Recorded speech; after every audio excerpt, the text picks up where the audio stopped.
Hello friends, now in this session we are going to talk about the ecology.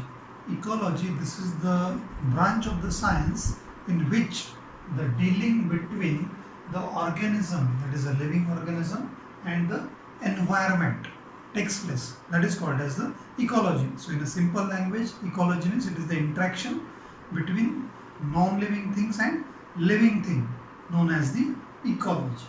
So this particular term ecology was first time coined by the Haeckel, scientist Haeckel in 1866.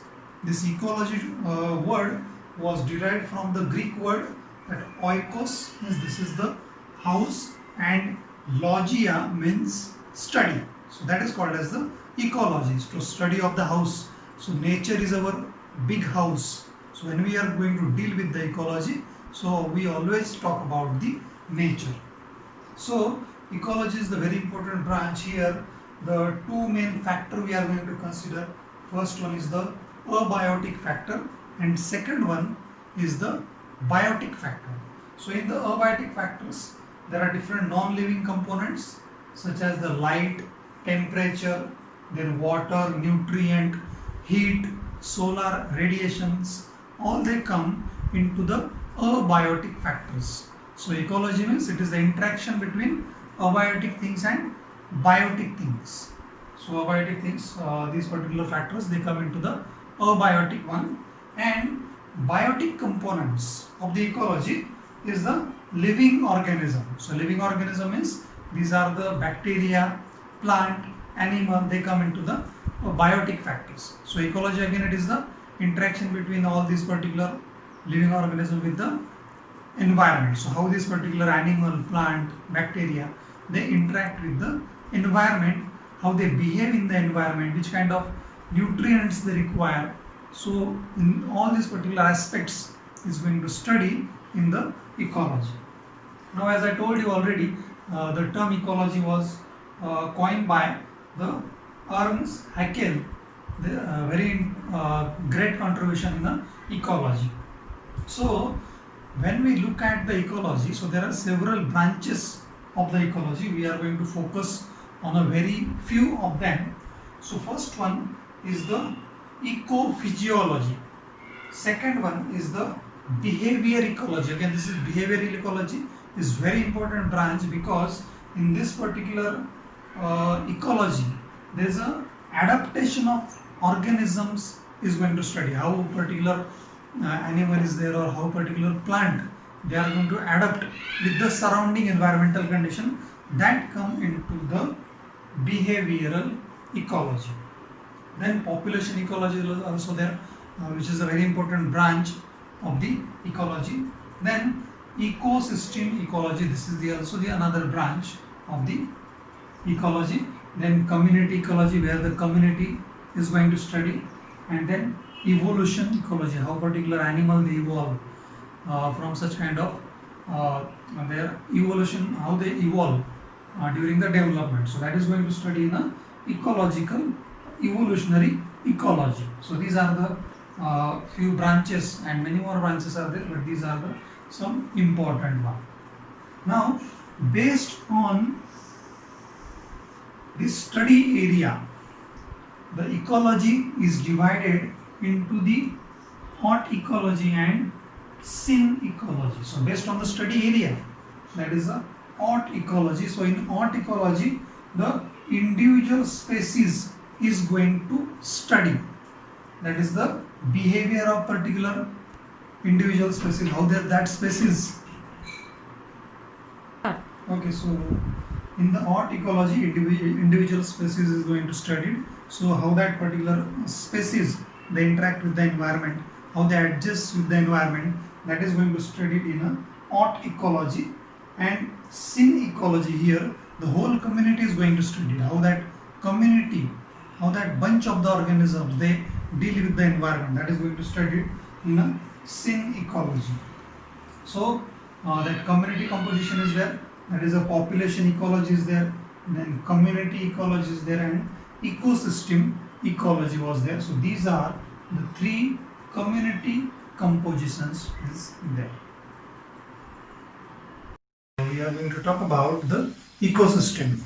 Now ecosystem, this word was first time coined by the A.G.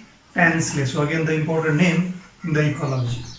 Now when we split that word ecosystem and say that ecosystem, it is split into the eco and system. That eco means it is the environment and system means interactions. So environment, they interact with the different biotic component that is going to form an ecosystem.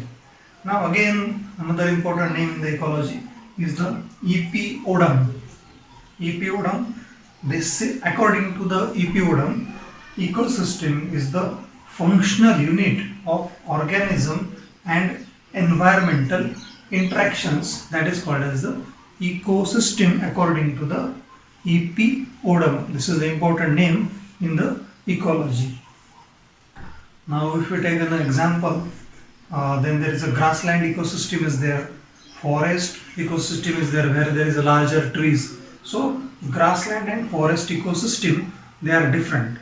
In the grassland ecosystem there is a different plants are there, small shrubs, herbs are there, small grasses are there, and in case of the forest ecosystem there are larger trees are present. So when there is a difference in the trees or difference in the greeneries, then there is a difference in the animal also. Different animals are found in a grassland ecosystems and different animals are found in a forest ecosystem and they interact with each other. Then if you look at the pond ecosystem is there, river ecosystem is there, and marine, because these are the aquatic ecosystems. So pond and river, they are the freshwater ecosystem, and marine, this is the marine water is involved over there. Now when we see this particular ecosystem, it is broadly divided into the two types. First one is the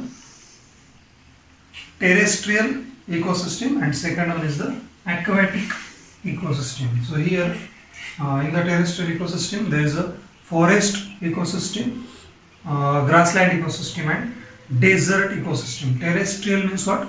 Those ecosystems which are found on the land or on the surface, then it is called as the terrestrial ecosystem. And another type is the aquatic ecosystem, which are found inside the water, is known as the aquatic ecosystem. So pond ecosystem is there, river ecosystem is there, and marine or ocean ecosystem you can say.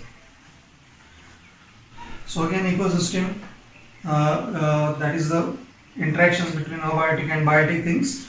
In the abiotic thing there is a soil, inorganic nutrients are there, different many non-living things, components, they come into the abiotic. And in case of the biotic there is a producer, consumer, decomposer, they come into the biotic things.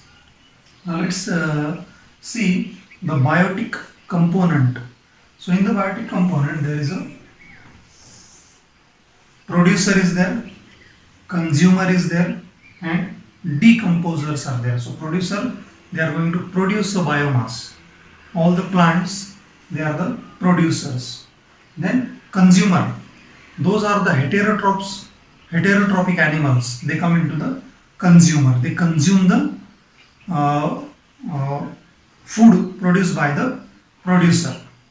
And then decomposers, which is the third biotic component. So decomposer, role of the decomposer, they are going to decompose the dead animal or dead plants. So they help in a recycling of the nutrients. Now we'll see the functions of ecosystem in short. So function is all these particular components, they function as a unit.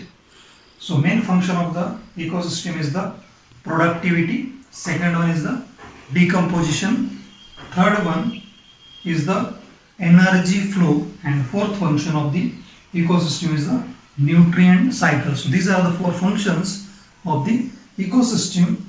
First we will focus on the productivity. Now see here, this particular productivity means it is the rate of biomass produced, that is called as the productivity. So we can say here this is the GPP.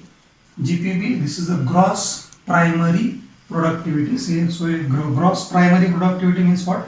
It is the rate of organic matter produced by the photosynthesis process.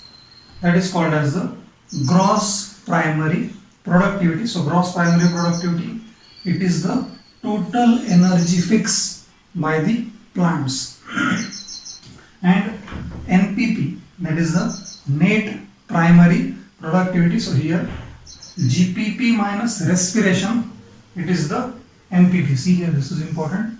NPP, that is the net primary productivity, it is equal to GPP, that is gross primary productivity minus respiration. Means those energy which is used by the different heterotrophic animals, they come into the respiration. So this is the important formula, NPP, GPP minus respiration.